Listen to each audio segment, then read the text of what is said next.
13 minutos pasan de las 8 de la mañana. Ayer hablábamos y era noticia que los gremios de docentes de la ciudad de Buenos Aires ya están pensando en lo que va a ser la negociación paritaria, algo que va a suceder en estos días y donde ellos pretenden poner sobre la mesa que el sueldo inicial de los docentes en la ciudad de Buenos Aires sea de 80.000 pesos. ¿No? Uno dice, bueno, sin duda es un número importante, teniendo en cuenta sobre todo lo que sucede en otras partes del país.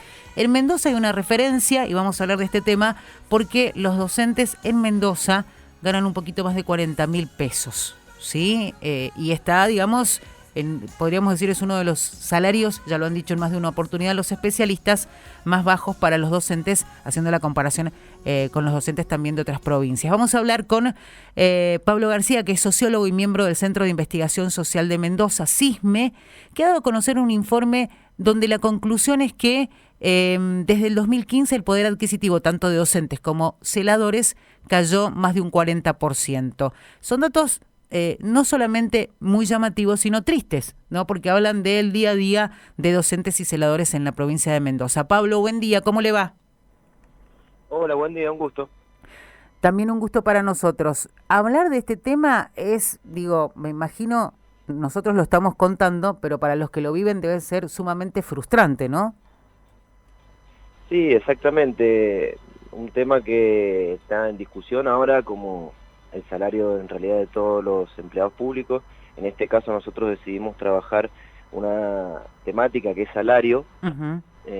vinculado al ámbito de la educación. Y la verdad, como bien decías, no encontramos nada alentador en el panorama que viven los trabajadores y trabajadoras de la educación de Mendoza hace ya un tiempo. Son varios años de deterioro y de derrumbe del salario docente. Por eso nosotros en el informe, parte del título es análisis de un derrumbe, ¿no?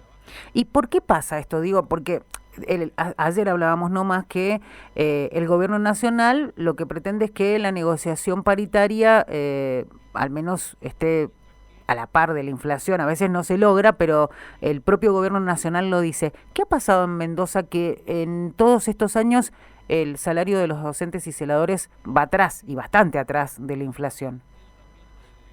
Bien, nosotros creemos que hay en un contexto que todos conocemos, que es el de una inflación sostenida. En Argentina en los últimos años la inflación ha estado entre el 25 y el 50%, la inflación acumulada. Uh-huh. En ese contexto creemos que es importante el rol que juegan los actores que definen las remuneraciones y Sí. el salario Uh-huh. de los trabajadores de la educación en este caso, ¿no? Por un lado el sindicato que representa a los docentes y por otro lado el gobierno, en este caso de la provincia de Mendoza, que define la política educativa y la política salarial, ¿no? En ese contexto, en los últimos años no se alcanzó acuerdos paritarios, por un lado, y los acuerdos que los aumentos que otorgó el gobierno provincial, que fueron por decreto, no alcanzaron el nivel inflacionario, ¿no? Entonces, este combo lo que provoca es una acumulación sucesiva de pérdida de poder adquisitivo del salario docente, ¿no? Nosotros, para traducirlo en términos sencillos y simples, intentamos mostrar con la mayor crudeza posible cuál es el impacto que tiene todo este proceso en el salario de un docente, ¿no? Arrancamos el informe haciendo un análisis desde el 2015 hasta el 2021 sobre la evolución del salario, ¿no? Lo que representa eso en dólares, y en poder adquisitivo lo que significa en términos de poder de compra de combustible, de leche y pan, ¿no? Uh-huh. Por ejemplo, vos bien decías, al principio de la nota, por ejemplo, un maestro de grado con 10 años de antigüedad en 2015 podía comprar con su salario 750 litros de nafta. Uh-huh. Ahora puede comprar 462. Wow. En el 2015 podía comprar 406 kilos de pan y ahora puede comprar 221 kilos de pan, ¿no? Claro. La caída del poder adquisitivo es muy marcada. Y también ustedes han hecho una comparación, con tal vez lo más palpable, que es cuánto cubre el salario de un celador y de un maestro en relación a la canasta básica, que es lo que uno consume todos los meses. Digo, recién hacía la comparación de la nafta y del pan, pero digo, también pensar en si cubre o no la canasta básica es fundamental, y no la cubre ninguno. Exacto, no. Y nosotros, esa comparación, la relación del salario con la canasta básica total rápidamente son un conjunto de bienes y servicios Uh-huh. Que una familia o una persona necesita cubrir para Todos los satisfacer meses. ciertas necesidades, ¿no? Uh-huh. Básicas. En este caso, en el año 2018, el valor de la canasta básica total era de 22.000 pesos, Sí. 22.240 pesos, y el salario de una maestra de grado con 10 años de antigüedad era de 21.000 pesos. Sí. O sea, no alcanzaba a cubrirla, pero no estaba tan lejos. Claro. La realidad es que para diciembre del 2021, esa diferencia se hace mucho mayor. En el 2018, una maestra compraba el 94% de esa canasta básica total. En diciembre del 2021 compra solamente el 59% Uh-huh. de esa canasta básica. Esto significa 35 puntos porcentuales menos. Ahí vemos también la pérdida del poder adquisitivo, ¿no?, del salario docente. La otra pregunta que quería hacer, estaba, Pablo, vinculado un poco con cómo está el panorama. Sabemos que eh, está claro que el sueldo de los docentes de la provincia de Mendoza es bajo, pero en la comparación que se hace con el resto del país, ¿cómo quedamos? Bueno, es otro de los indicadores que intentamos mostrar para ver, porque ¿qué se piensa cuando el salario pierde poder adquisitivo, no? Y con la inflación que hay, el salario pierde poder adquisitivo por una cuestión lógica. Y no es tan lógica. Los gobiernos provinciales, las administraciones provinciales, tienen herramientas para que los salarios de los empleados públicos, de los trabajadores de la educación, no pierdan poder adquisitivo en relación a la inflación, ¿no? Entonces decidimos ver en la región Cuyo, San Juan, San Luis y Mendoza, cómo habían sido los aumentos otorgados por los ejecutivos provinciales a trabajadores de la educación, ¿no? En San Juan, por ejemplo, ese aumento durante el 2021 fue del 69% a docentes. En San Luis fue el 50%, pero en Mendoza fue el 42%. Y con una inflación acumulada durante ese año, durante el año pasado, del 51%, significa que los docentes de Mendoza perdieron 9 puntos, recibieron aumentos salariales 9 puntos por debajo de la inflación. Entonces, ¿por qué si el contexto macroeconómico, la tasa de inflación a nivel nacional es igual para San Juan y San Luis, por qué en San Juan se aumenta un 69% a docente y en Mendoza un 42%?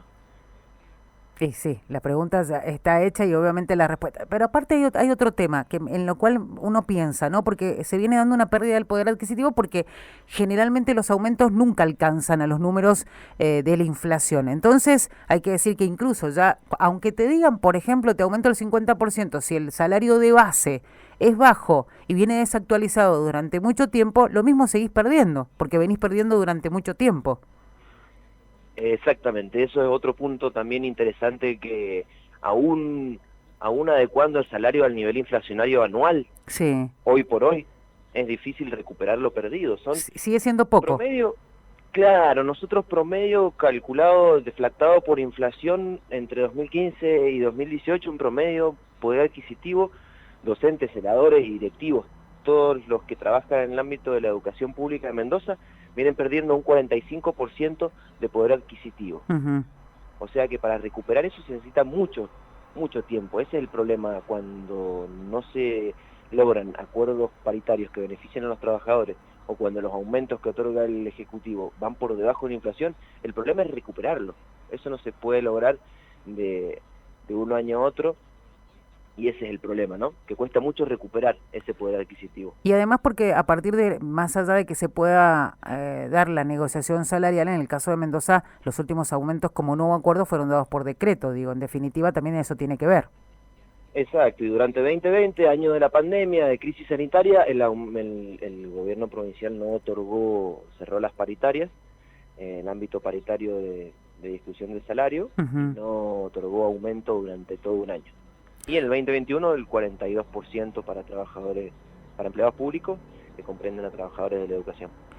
Bueno, ojalá la situación mejore. Me quedé pensando en ese gráfico que muestra y sobre todo esta aclaración, Pablo, que hacías de que el valor de referencia que han tomado ustedes es el el de docente que tiene 10 años de antigüedad. No quiero ni pensar lo que gana un inicial, ¿no? Pero muy bajo el sueldo, ¿no? Sí, es muy bajo el salario y eso también tiene consecuencias en las preferencias que tienen alumnos, jóvenes, estudiantes en elegir la La docencia carrera. como profesión, ¿no? Sin duda.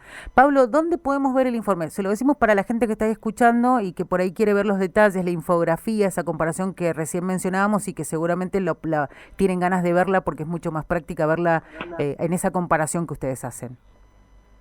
Exacto, nos pueden buscar en las redes sociales como Cisme Mendoza o nos pueden enviar un correo a Cisme Mendoza, todo junto en minúscula, Mendoza palabra completa, @gmail.com. Bueno, Pablo, nosotros te agradecemos los detalles que nos has dado de este informe que han ustedes dado a conocer en las últimas horas. Muchísimas gracias. No, ustedes por llamar, muchas gracias. Hasta luego. Ahí escuchábamos a Pablo García, sociólogo, miembro del Centro de Investigación Social de Mendoza, contándonos sobre este informe, ¿no? Que arroja este dato. Desde el 2015, el poder adquisitivo, tanto de celadores como docentes, cayó hasta un 46%.